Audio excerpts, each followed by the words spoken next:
Do you want to make a difference in the world today? What's your response? Lagi sure. Do you want to make a difference in the world today? But the question is, how? Unsaon man? Some of us would say, I would like to make a difference by building this and that. Some would say, I will make a discovery in the field of sciences that will benefit the whole of humanity.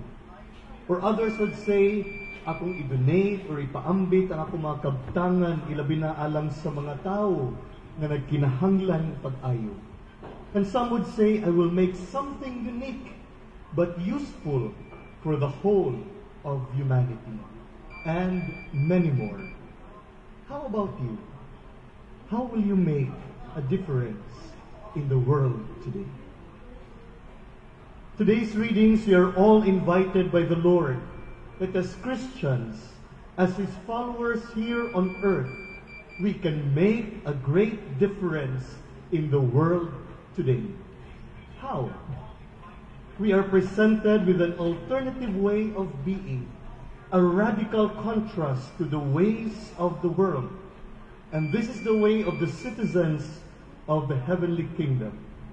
We are not to adapt the world's norm for dealing with other people.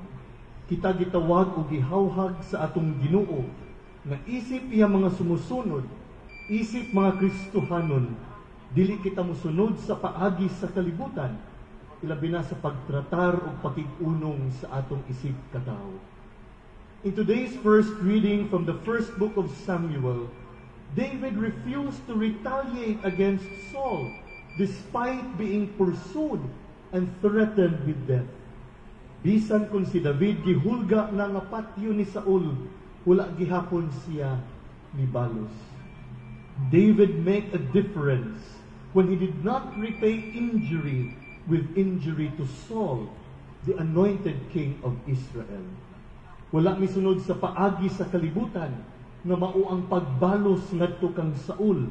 Apan gihimo hinuon ni David nga gipakita ang iyang kaayo ug ang iyang pasaylo ngadto kang Saul. In our responsorial psalm today, we all acclaimed that the Lord is kind and merciful. Ang Ginoo maayo ug maluluy-on. The Lord pardons all our sins and heals all our ills. He redeems our life from destruction and crowns us with kindness and compassion. Maluluy-on ang Ginoo, dugay nga masuko ug puno sa kalumo ug kaayo. These words from Psalm 103 that we proclaim today is good news to all of us. God forgives us. God is merciful to us. God shows His kindness to all of us. Ug kita gihatagan sa Ginoo og ehemplo nga atong pagasundon isip mga Kristohanon, isip iya mga sumusunod.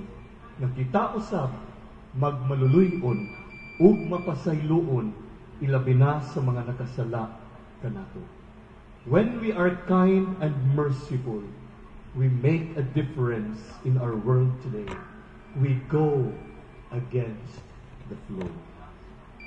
In today's gospel, Jesus teaches all of us, love your enemies, do good to those who hate you, bless those who curse you, pray for those who mistreat you. Our Lord Jesus Christ is telling us not simply to project back the same energy projected on us, but strive always to be charitable, even in the face of hate. To the person who strikes you on one cheek, offer the other one as well. And from the person who takes your cloak, do not withhold even your tunic. Our Lord Jesus tells us to love our enemies so that we may be like the Father. And what is the Father like? God is love. That is all God is. That is all He knows how to do.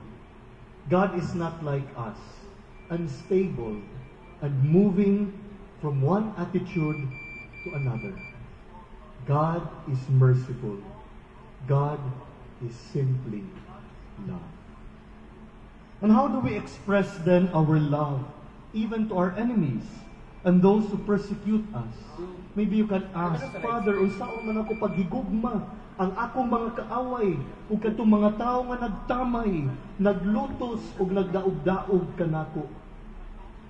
The first way to love them, according to the gospel, is to pray for them. And what are we going to ask the Lord for them? We pray that they may find the truth, live peacefully, learn to also forgive, and be joyful. Ato silang iampo, atong iampo ang ilang kaayuhan. In other words, we pray for their salvation. Praying for one's enemies is suggested by Christ because it will not only bring good towards those we consider as enemies, but also to ourselves. Through this, we also live peacefully and be saved. Slowly, the anger within us and the seeking for revenge will be watered down. His perfection in forgiving and praying for our enemies and those who persecute us, we show the Father's loving mercy.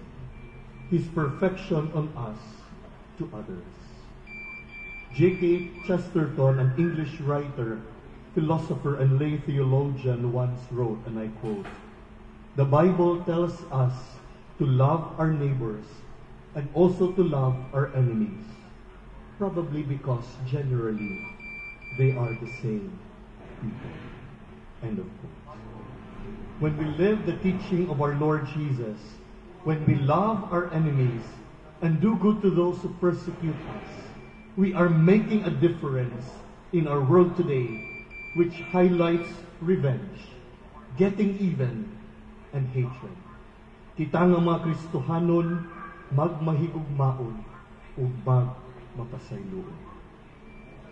Brothers and sisters in the Lord Jesus, fellow pilgrims of hope in this Jubilee year, do we want to make a difference in our world today? Forgiveness is never easy, especially when we have been deeply hurt. But as St. Pope John Paul II showed us, it is not impossible. After being shot by Mehmet Ali Agca, he chose the path of radical love by visiting his assailant in prison and offering forgiveness. It is a powerful reminder that love and prayer for our enemies have the power to heal and transform. Forgiveness frees us from anger, brings peace, and changes the world. Let us all make a difference in our world today. Let us ask for the grace in this Holy Mass to be forgiving, merciful, and charitable, especially towards our enemies and persecutors.